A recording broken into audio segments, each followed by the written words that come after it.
To a show dedicated to the naked truth. Joining me and full of naked ambition are tonight's skinny dippers in the buff, Richard Osman. In the all-together, Lee Mack. In her birthday suit, Lolly Adefope.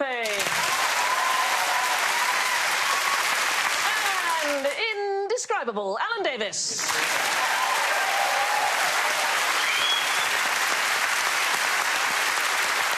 Let's hear their buzzers. Lolly goes...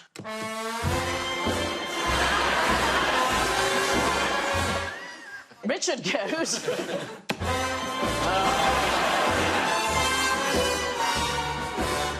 Lee goes...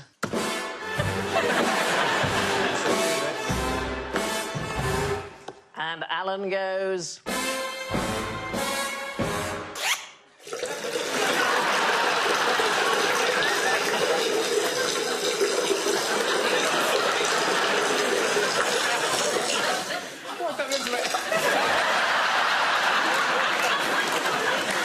to go now, don't you?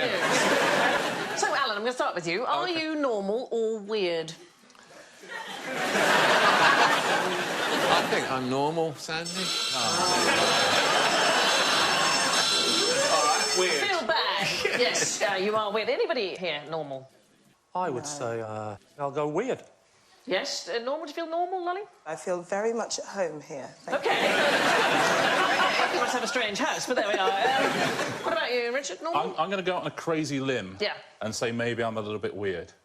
Yes, the fact is nobody is normal. So, say you took an average of every single person here in this room, and we took height and shoe size and collar size and all those things, you won't find anybody who's average in all respects. It just doesn't exist. And it's called the jaggedness principle.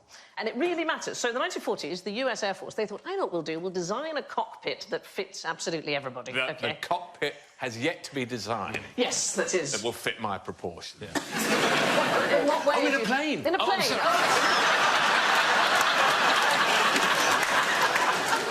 How embarrassing. I thought you were talking about... Yes, I tried so hard with you boys. So they took the measurements of over 4,000 pilots and they designed this cockpit seat based on these 10 different body measurements, and it didn't fit a single pilot because there isn't any such thing as normal, and in the end they had to develop the adjustable seat for airplanes because of the jaggedness principle. So if you take me and Richard... So, Richard, you come here just for a minute, darling, OK? Goodness. So, if you wanted to Where's the sun? Where's the sun? If there was a jacket to be had for the average quiz show presenter... Can I just say, I'm very proud of Sandy and her time at the school. I'm so pleased that she won the grammar prize. Well done. You do know that people watching won't know who's, and I don't use the word lightly, abnormally heighted. It could be that you're 25 foot. Yes, we need some proportion. Yes, that's true. I'm 5'9", to give an indication. I used to work with the brilliant Humphrey Lyttelton, and Humphrey was exactly the same height as me when he was kneeling. I bet I am. Should we try that? Yeah, OK, let's just try. OK. Right, here we go. Oh, just about.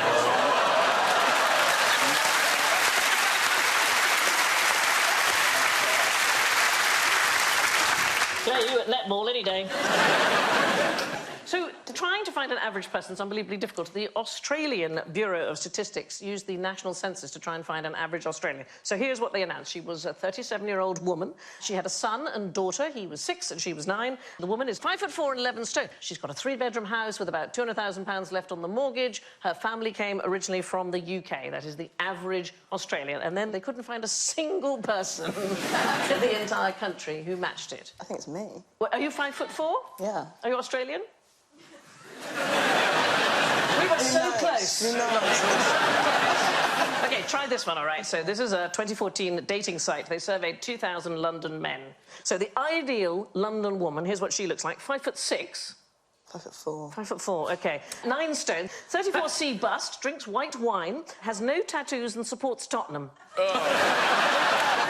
No wonder she's single. Yeah, well... I've got more on her. I've got more. Brown hair. Brown hair. She drove an Audi TT. She was either a nurse or a teacher. She liked roast dinners. She had an exotic foreign accent. She loved Dirty Dancing the movie, and the top television show was Friends. Oh, she sounds like an idiot. She does. That's what a man's really looking for in a woman. Somebody who likes Dirty Dancing. It's so rare to find. I know.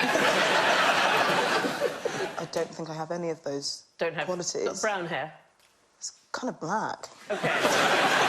So, if you're not normal, you could be weird. In fact, we are all at the table weird. It stands for Western, educated from industrialised, rich, democratic countries. So why might that be a problem? The problem is because they're missing the C off the end of weird. Yeah, countries. Oh, so the I see. accent works pretty well. Doesn't really scan, though, does it? No. Yeah. Weird. So the problem is that whenever we do sociological research or psychological research, 96% of the people who participate in these kind of studies, they're usually students, are weird, even though that only represents 12% of the world's population. Surely normal could be an acronym for something. Yes. Yes, couldn't it? what could it be? It ends in Arsenal loving. I know that. I'm just trying to... Yeah, and the C's for something else, though.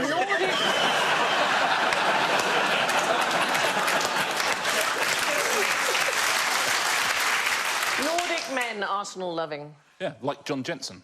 Johnny Jensen.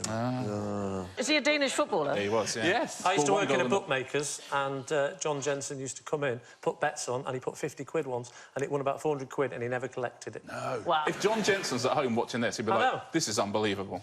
They're literally just talking about me. Yeah. You're not allowed to tell people that they've got a bet that won, because they might have accidentally put that bet on and meant something else. He could be sitting at home going, det var da umuligt, nu har jeg tænkt det, der var pengene.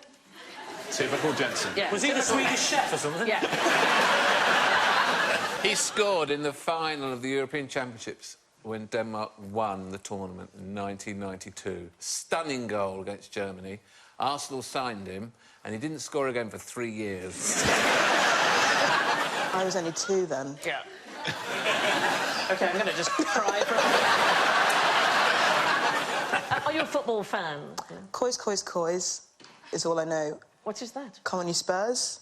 Suddenly, the perfect woman hoves into view. She likes white wine. I know a football joke.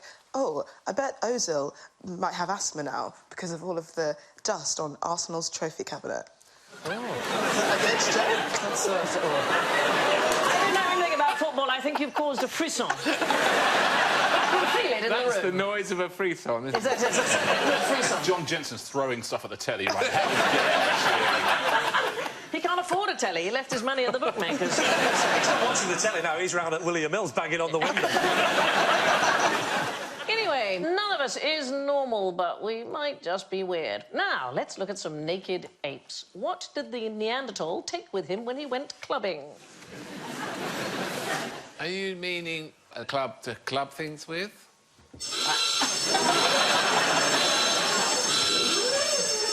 Over the years, I thought I'd get better at this.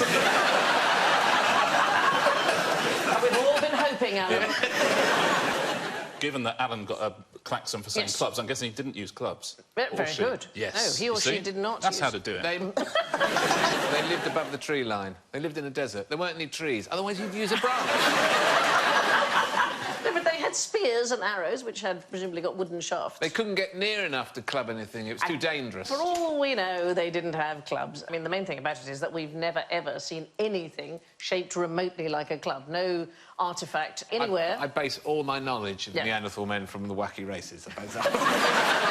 The Flintstones, obviously, which is incredibly accurate. All those people living with the dinosaurs. Running in the cars. Yeah, exactly. To be fair, we've got wacky racists, we've got Flintstones, and you've got Captain Caveman, so that's 3 separate bits of evidence Yes. that suggest they did have clubs. Yeah.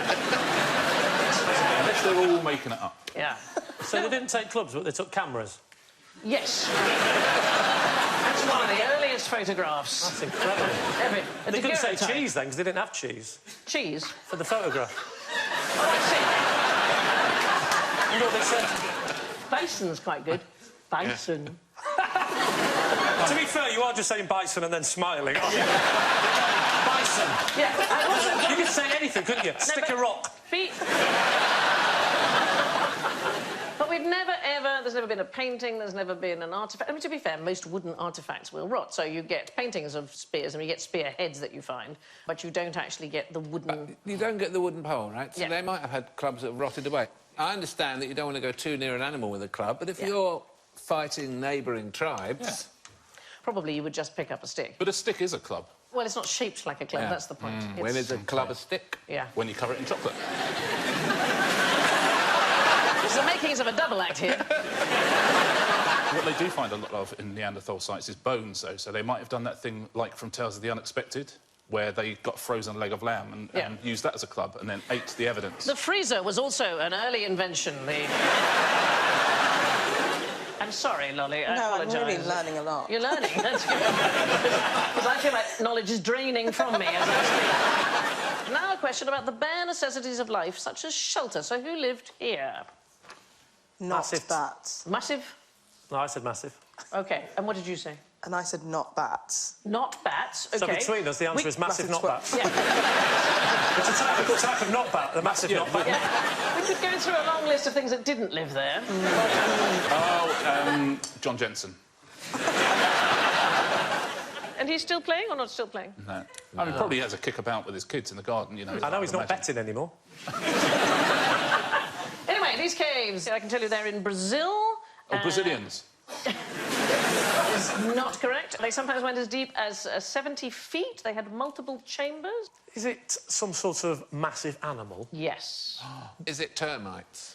No, that would be huge, wouldn't it? That would be an army of termites. Yeah, like a load of termites going, go, and they're making a massive tunnel. I love that. Little tiny hard hats running. They build it like a little cart, and then they all ride down it together. Suddenly my answer not anywhere near as interesting, if I'm honest. Is it a burrowing mammal? It is. It's a giant ground sloth. They lived from about 2.8 million years ago to about 10,000 years ago, and some of them were as big as an adult elephant. The largest species, the Megatherium, weighed up to 4 tons, and it was 20 foot long from nose to tail. So they still have some living relatives today, which is the tree sloth. The difference in scale, I mean, say imagine me and Richard again. To be comparably larger, Richard would need to be about 50 foot tall. So I'd need to be 3 foot taller than I currently am. Yes. What's the largest burrowing animal today? Oh, that'd be the giant not bat. Badgers are quite big. Bigger than that? Wombats, do they go under? Giant badger? I like the question, do wombats go under? Is it wombat? No, it's not a wombat. No. 2 bats. 2 bats. I'm going to go with... Well, it's not bats, OK? It's definitely not bats. Is it humans? No, it's the polar bear. The polar It's bear? the polar bear, yeah, they dig... Well, hang on, Alan, I don't think humans burrow either. You said humans. Made the Channel Well, Tunnel. they made the tunnel, yes. Actually, I think you should win that. That's very good. But it's not the largest animal, is it? The polar bear, they dig a maternity den, either in the snow or in the earth, and so they're the largest burrowing animal. Speaking of caves, anybody been to Nottingham? I've been to Nottingham, yeah. Yeah. Hey, whoa, so have I, mate. Come on. I actually went to university really near Nottingham, Did so you? let's all This is a chill out, small actually. world, Alan. I've been there. No way. Alan's been as well, Sandy. I made my professional debut at Nottingham Playhouse. Did you? I did. But anyway, the city centre was once known as Tiguacubac, which means the place of caves. So from as early as the 11th century, people lived in caves in Nottingham. And under the Nottingham Enclosure Act of 1845, it is still illegal to rent out a cave to anybody in Nottingham. They were trying to stop unscrupulous landlords renting them out to the poor. I'd quite like to live in a cave, though. Don't you think it would be fine? Yeah, that'd be okay. No. No? Oh. What's your for me. reservation? Wi-Fi. So, OK. If you had a good hub. Yeah. Right. On that picture of the right at the back, is that a downstairs toilet? It does look awfully like some kind of font, doesn't it? Or like a sundial, but no light. It's the world's worst sundial. The classic underground sundial. Where do we put the sundial? In the basement. Yeah. Do you know what the original name for Nottingham is? Is it Ingham? It's got Nottingham in it. No, but it's not just Ingham, and then they said it's changed to not Ingham. No. Nottinghampton. Nottingham is the shortened version. of its original name. Nottingham. Exactly right, Snottingham. Nottingham! It was ruled by a Saxon chief named Snot. And it was literally the homestead of Snot's people. It was Snottingham. And then, I don't know why they dropped the S, because I think it's perfectly charming. Well, I think they should put it back. Now, your ancestors could make fire using things that they found. You have something on a tray, and I will give you 20 points to anybody who can start a fire with the things that you have got there. Can I use my lighter that I've got in my pocket? I'm just going to get out my fire blanket. Oh, now, look, can't you here. put that in the lemon? Won't that work? Supposedly, doesn't it? Can't you get a charge out of citrus fruit? You can. Am I about to? Not enough to upset yourself, I don't think. I'm going to use this to look for a match. Meanwhile, I'm going to use this to look for a match. Well, does it matter if we open that? Will that help? You don't want to open it, but you can actually use a can of soda in order to Is that what it is, start then? a Just a can of fizzy pop? Just a can of fizzy pop, yeah. What would you use 2 sticks for example? So you don't necessarily have to do it, but... Well, rubbing together, isn't it? Yeah. You're supposed to go at that, aren't you? So you need to sharpen it into a point and then rub it's the quickest way. That's not going to work, is it? How are they doing this? It'll be freezing cold, There and then is- it'll just be someone in the dark going, "Where are the caves, for crying out loud?" Can't go in them. Why? I can't see this sundial without light. It's not really sharp knife, is it? I'm going to show you a very quick way that you can make it... please don't try this. So is there any reason why we don't get the safety stuff? Because... because you're not actually going to be able to do it, that's why. Oh. So what you do is you take a 9-volt battery and some steel wool. You place it on here like this, Oh, wow. Whoa! and there you are. So cool. And then that's all you have to do. And then you would add some kindling. I have to get my fire blanket out. There we go. I think you just got it there. Did it be all right?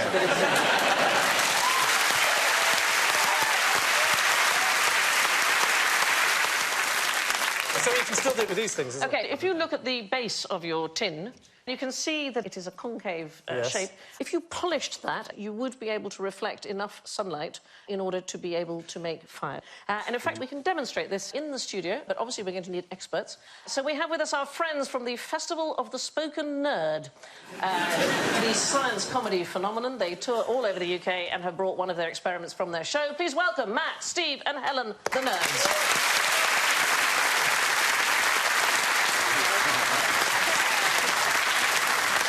I was right, wasn't I, that the tin of pop is a kind of... Yes, it's almost the right shape to focus light in. This is an actual paraboloid, which is the perfect shape. So we can use this to set fire to something... Oh, Don't man. just pointed at me. Can I just say, Alan, your hair does look a bit like... You could go up in seconds! Put a 9-volt battery on me head. We've got a graphic here of the 2 dishes we've set up, and if you cut one in half, so we can swivel one around, and if you unpeel it, it's just a parabola. And the amazing thing about a parabola is any line which comes directly down, parallel with the axes, will go through exactly the same spot, the focal point. And the same thing works in reverse. So if something emits from the focal point, it will be sent out as a parallel. That's how the Death Star works, isn't it? That's essentially the cleverest thing that's ever been said near you, Lee, isn't it? We're going to give this a go, but please, can you put your sunglasses on? Because these are going to protect us, aren't they? So about 200 years ago, this was a party trick where they'd put a super hot cannonball at one focal point and gunpowder at the other. We thought we wouldn't try that. We asked, and apparently we're not allowed because it's no longer the past. But they have let us bring a heat lamp and nitrocellulose, so that's flash cotton. This will be the past one day, you know. Not on Dave.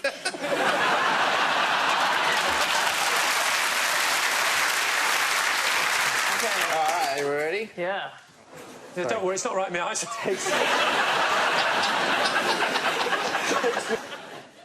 You sort of...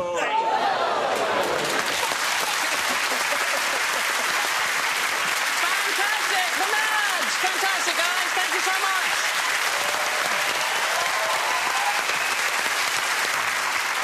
Right, let's pop our trays away. It's easier to start a fire now we've all got Tinder on our phones.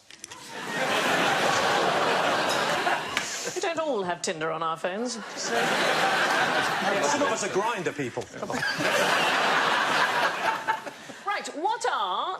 necessities of life today. So you said that you needed... Wi-Fi. Wi-Fi. You consider that to be a necessity? Wi-Fi and a good book. Oh. Well, you're just trying to look good there. Yeah. So, top 5 most essential things for British people. Knowing when the bins go out. You know, especially when there's been a bank holiday and it's like, oh... Yeah. And, like, somebody breaks rank and they put their bins out and everyone goes, oh, should I? Because it was a bank holiday, but what if they know something I don't know? And suddenly everyone's bins are out. I like to do the thing where you get up early and put the wrong coloured bin out and see if everyone copies. And then, just when they've all gone to work, swap it around again. It's such a weird sort of British obsession. I remember when I very first came to live in Britain, I was 14 years old, and people talked about putting cream or jam on their scone first, and I realised that they cared. That's an example of first world problems. I know. You know, when you get it, it's a scone, and when you've eaten it, it's scone. You know that.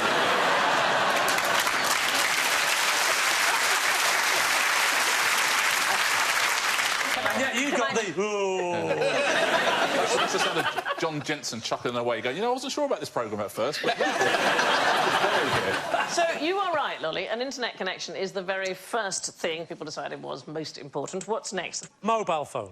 Mobile phone came in at 19. Mobile phone charger. Mobile phone charger. I think you'll find plug socket becomes increasingly important. About that theory, we've got to say computer if Wi-Fi's important. TV, actually, is the second one. Well, what are you using the Wi-Fi for? It's just nice to know that you've got Wi-Fi in Yeah. case you do get a computer. Also, the people who answered this question would have been weird. So it's food and water and shelter not on the list? Not at all. So it goes internet, internet connection, TV, a cuddle is third. A trustworthy best friend is number 4. And a club. Number 5, the thing you'd want when you come back from a club, a daily shower was number 5. Daily? Shower? Cup of tea, number 7. Having somebody say I love you, number 8. What, after a cup of tea? After a cup of tea. I have to say coffee, wine, chocolate and a night on the sofa all beat owning a phone. But how are you going to tell anyone that you had such a nice time if you don't have a phone? Yeah. What's the point of doing it if you're not going to show off? Are you serious, Ollie, that you can't have a good time without telling somebody? Why would you do it otherwise if you can't show off? So, do you get this thing, separation anxiety, if you're separated from your telephone? Yeah, so if I'm on, like, a tall bridge, the person that I'm with will be, like, scared because they might fall into the water. Right. And I'll just be concerned that I'm going to drop my phone in the water. You see how things have changed, because some years ago when I had my first mobile phone, I was visiting an elderly friend of mine, and the phone rang, and she said, who was that? I said, it was my agent. She said, oh, how did she know you were here? I did that thing with my phone the other day. You know, whenever you leave the house, you're always looking for your phone. So I was getting increasingly annoyed. Just thinking, where have I put it? It's not in the kitchen. I haven't left it there. Checking in jackets. And literally 10 minutes later, I realised it's in my hand. Have you done the thing where you can't find your phone, so you ring it, and then you realise you're ringing it from the phone?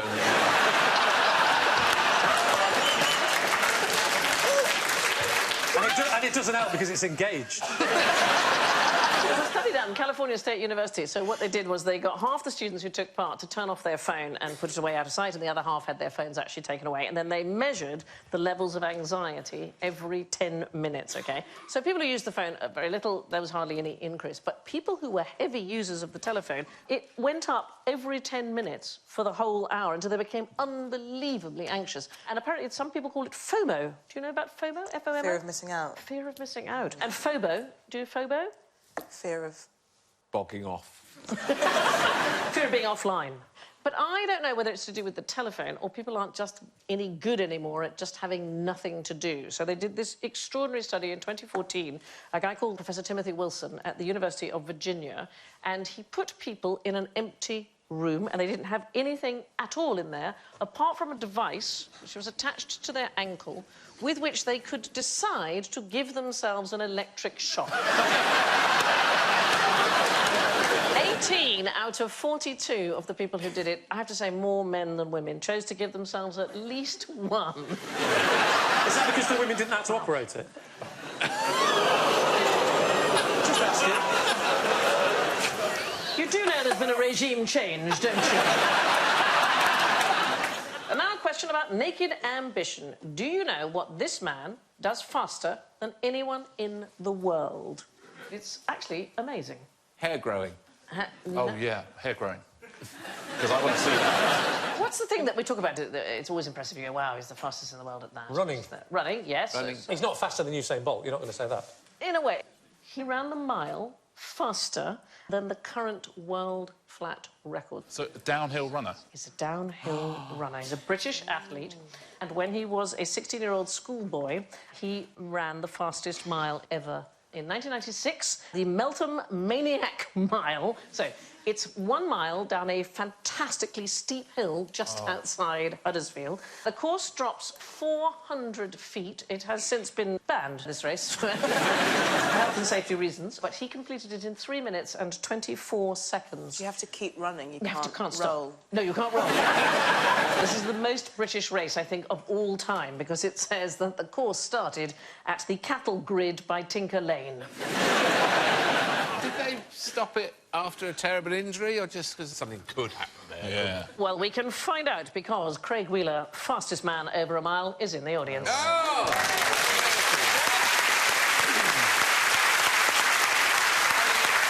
Can you go to the top of the steps and run down? So, Craig, why did they stop it? No idea. Obviously, this day and age, health and safety and anything. And they ran it the other way as well, in the opposite direction, didn't they? Yes. It was called the Murder Mile. That's the one? Yeah. We've got a VT, actually, Craig, of you. I don't know if you can talk us through it, but was there any moment when you were running that you actually thought you were just going to do what Lolly suggested and roll down? Most of the race, I thought I was just going to go flat on my face. Right. Did we actually see him stop then, or does he just carry on? 20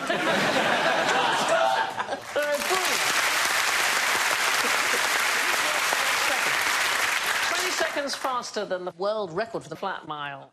Was it record breakers that you were doing there, Craig? Yes. I went back the following year to try and break the record with record breakers, and I fell 2 seconds short, which is still the second fastest time ever. So you're first and second? Yes. There's a proper champion. That was Craig Wheeler, the fastest man ever. Now, would you like to see a very small lady completely naked? What's the difference between completely... In that case, definitely yes. What's the difference between completely naked and naked? Well, I think that the chiffon scarf doesn't count as completely naked. Or a pair of white socks, that Yeah, turns me on. that's- Naked, a pair of white socks and very small. Is that the Yeah, offer? do you want to have a look? Is that the offer? Do you want to have a look? This show's gone downhill quicker than that bloke.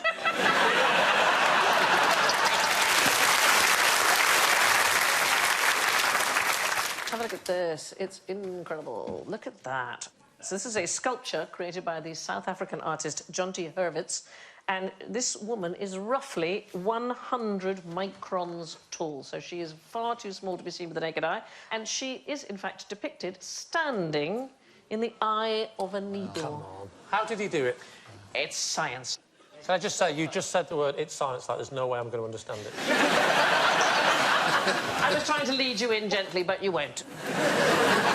He's also did a surfer on an eyelash, and it's the culmination of lots and lots of development of science. You need multi-photon lithography, kind of laser printing. You need photogrammetry, taking measurements with photographs, and they're called nano-sculptures. Yeah, and of course the first thing they do is do a naked woman. Yeah.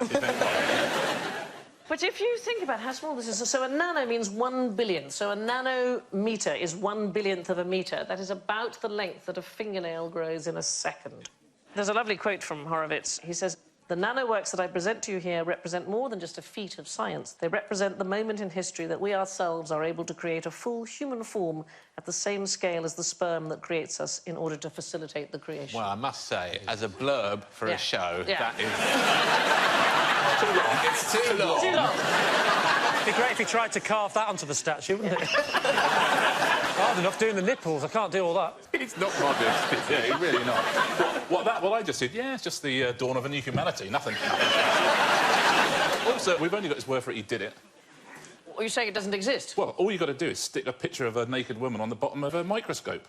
Right. You go, look at that. You go, oh, that's a naked woman. That's amazing. I mean, you're like when you've lost your phone. Imagine misplacing that as well. On the day of the exhibition. You've got the thing ready, and somebody loses a button just before the exhibition. This is Like, it. anybody got a needle? And just... Oh. Oh, dear. Yeah. Now, thing anyone's ever done in the nude? Running downhill? Running downhill. That. Oh, Oh, that would hurt, wouldn't If it? you were a woman, it could take your eye out. If you're me, you could take your eye out. So one day you're able to sit as comfortably as you are. Has someone discovered something? Was Alexander Fleming in the nude when he discovered penicillin? This is something that's absolutely extraordinary. That was mostly done in the nude. It is, if I'm frank with you, it's for the purposes of this question. They did it for the purposes of this question. Well, the answer is for the purposes of this question. It's World War II was won in the nude. So who might have been in the nude winning World War II? Adolf Hitler. And on the other side? Coronation Street. On the less grumpy side? Are you talking about our very own Winston? Winston Less Churchill. grumpy? I don't think Winston would be called less grumpy. I thought Hitler was actually quite upbeat, even though he was obviously a terrible guy. You can say what you like about him. He was always started the day with a smile on his lips. He'd wake people up and go, well, do you know what, this morning I was thinking Poland's lovely. He's got two tiny women, one of the end of each finger. Talk, my pretties. Talk.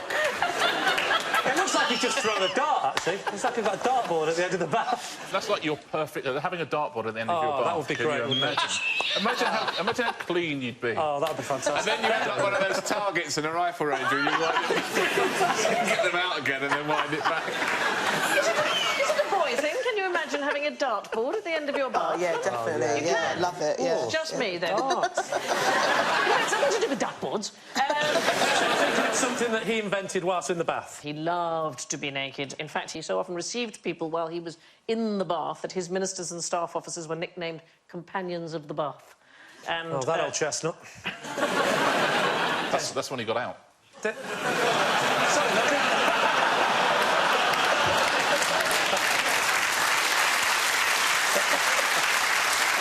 Chief usher at the White House, a man called J.B. West, and he wrote about Churchill. In his room, Mr. Churchill wore no clothes at all most of the time during the day. And there's a story that when Churchill was staying at the White House, President Franklin Roosevelt called on him in his rooms, and Churchill was nude, and Roosevelt said, I'm very sorry. And Churchill said, the Prime Minister of Great Britain has nothing to conceal from the President of the United States. And the President later told his secretary that, you know, Grace, he's pink and white all over. What colour was he expecting, just out of interest? I think he wasn't expecting to know any colour, is the truth of it. Other famous nudists. Enid Blyton was a famous nudist. Oh. Apparently she liked to play naked tennis with her friends. You didn't write that in any of the books. No, she didn't. Benjamin Franklin regularly took what he called air baths. D.H. Lawrence once said he found inspiration by climbing naked in mulberry trees. And that's the US President John Quincy Adams, who regularly skinny-dipped in the Potomac River. And apparently once a tramp stole his clothes and he had to ask a passerby to go to the White House and get him some more.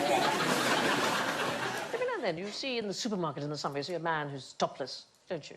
Do you mind that? It's one of those things where it's like, you do your thing, but for me, repulsive. Yeah. Please don't do it. The way to avoid that is simply go to Waitrose.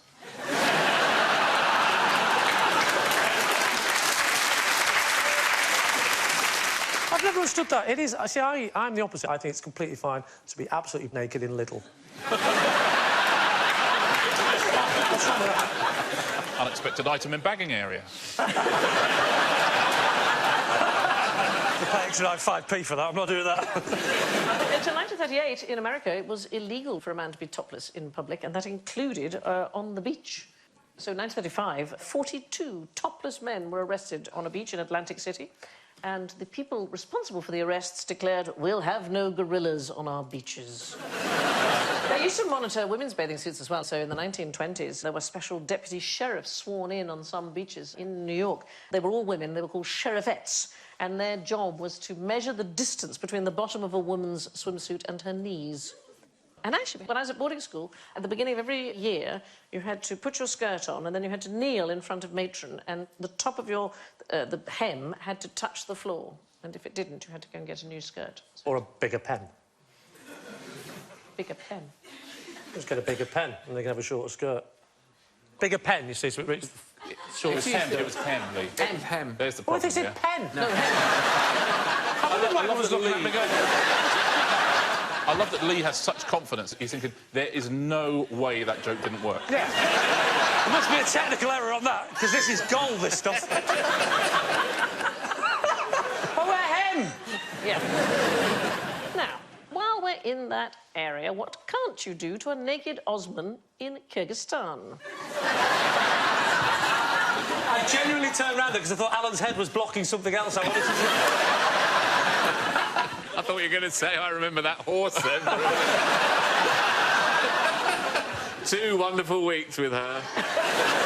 She looks exhausted. I will just say, if you're going to pull out, it was cold. It was colder than it looks, I'll tell you that. Did you say in what country? In Kyrgyzstan. Osman is a name across all the stans. And Where does it come Mongolia. from, Osman, darling? Well, the Ottoman Empire, really. So it comes from Turkey. Right. But the whole of the Middle East is full of Osmans. If I ever go abroad and they see my credit card, they laugh their heads off that I'm an Osman. The fact that a very tall, very white guy It's called Osman. is called Osman, they think it's the funniest thing. OK, so it's not a person, is what I can tell you. A naked Osman. Kill it, eat it. You can't eat it anymore, but you used to be able to. It's in the water. Catch it. It's a trout-like fish. It used to be the most populous fish in Lake Izhik-Kul in northeast Kyrgyzstan. And it's called an Osman? It's called a naked Osman. Oh, a naked Why Osman. is it called the naked Osman? It's something to do with the way it looks. Hey, whoa. But it's been overfished, so by 1986 it was almost wiped out. There's been a total ban. You'll be very pleased to know you can no longer catch a naked Osman. That is in terrific Kyrgyzstan. news. Although if you do want to catch a naked Osman, no, forget it. It's a fantastic lake, Lake Izhik-Kul. It is the second largest mountain lake in the world, obviously after Titicaca. And what's extraordinary about it is it's endorheic, and that means it's got no outlets other than evaporation, so it's much deeper now than it was in medieval times. It used to be a fantastically popular stopping route on the Silk Road, and there is, as far as we know, a 2,500-year-old city at the bottom of the lake. Oh, wow. Cool. So they found all sorts of archaeological finds around there. All of which brings us to the place that isn't wearing a stitch of general knowledge. It's general ignorance, so fingers on buzzers, please. First of all, how many shades of grey are there?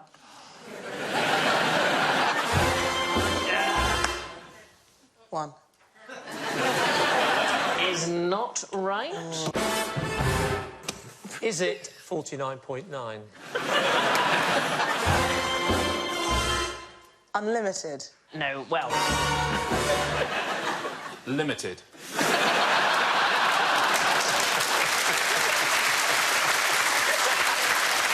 For a very weird moment, I felt like Gypsy Rose Lee. Compelled to take my clothes off. The Pantone colour chart lists 104 shades of grey. There are 71 of white, and there are 110 of naked or nude, i.e. skin-coloured. But that one is really weird, because you can buy nude tights, and you can buy naked shoes, naked sticking plasters, but they all presume that somebody's white. All of those colours. I used to get that when I used to go, I used to have like a nude lip gloss and Yeah. they'd give me a chalk white lip gloss. There are 104 shades of grey, which is, well, frankly, plenty.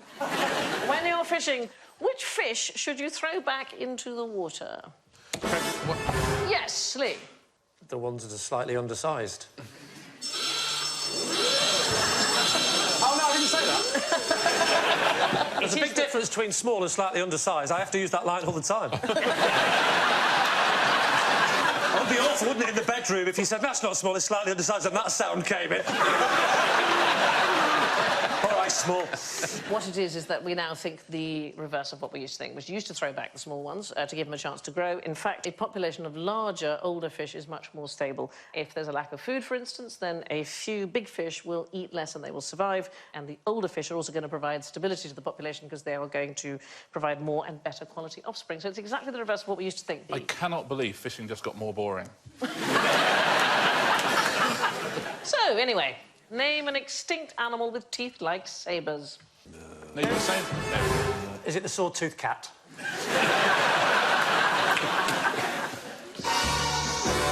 Is it the rapier-toothed panther? Any more for any more? Is it the saber-toothed tiger?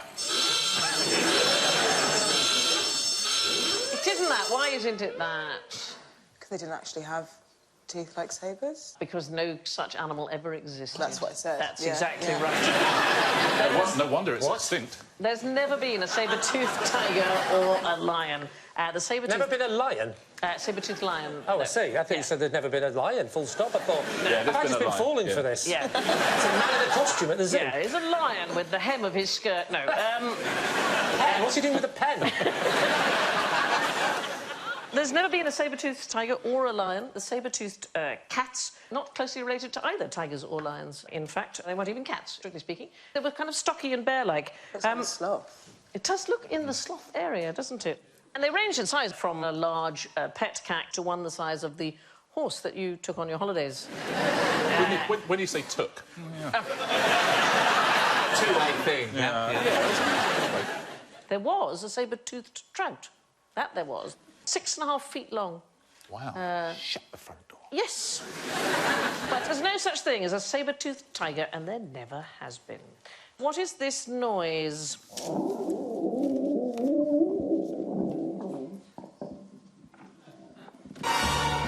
Yes. Is it Winston Churchill taking a meeting?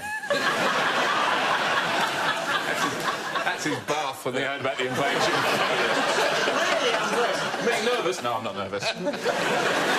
It is the noise of the small intestine cleaning itself in preparation for food. The noise is called borborygmus. The noise is called borborygmus. What's it called? It's your tummy rumbling. And it's one of the few physiological processes that we can hear with the naked ear. Is that the one where, when you're with your wife and you don't know who's done the noise? Yeah. That's true, isn't it? If you're close to somebody and Yeah. someone's tummy rumble, it's impossible to work out whose. Yeah. You would think if it was inside you, you'd be able to work it out, right, Lee? Yeah. But you want to say that next time. I believe that was you, that borborygmus. I mean, you can't read it, so I'm not going to be able to say it, am I? Finally, I'll give you 100 points if you can pat your head while rubbing your stomach. Pat Anybody? your head. And rub your stomach. And rub your stomach. Not there, not there. I didn't do it, Sandy. You didn't do not it. your head. Give it a go, Look at you, Richard. teacher's pet. I didn't do it. Only because you couldn't reach. It's quite high up, isn't it? Listen, currently I'm 1 point up on everybody. Have you worked it out? No, but if I don't do anything at all, I make up a point on everybody, because you all did it wrong. Why did they do it wrong, Richard? Because the stomach was in the wrong place. And where is it? I don't know. It's much higher up than most people realise. Switch around. It's just under your pecs, really. So it's not down here, it's up here. And did you know, this is the most extraordinary thing, the stomach lining blushes when you blush. I don't think I can blush. That'll be all that naked foundation you're wearing. I tell you what, it's a challenge for us, though, isn't it? If you can't, I bet Lee can make you blush. I like a challenge.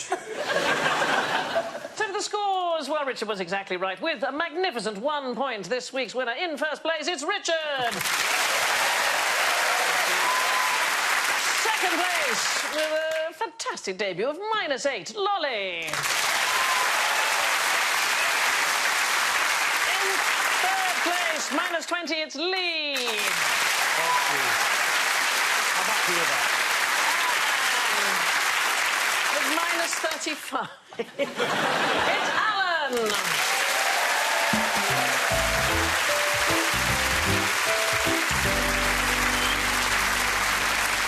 My thanks to Lolly, Lee, Richard and Alan, and I leave you with this Neolithic newspaper nugget from The Sun.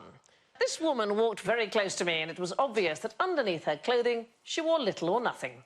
Good night.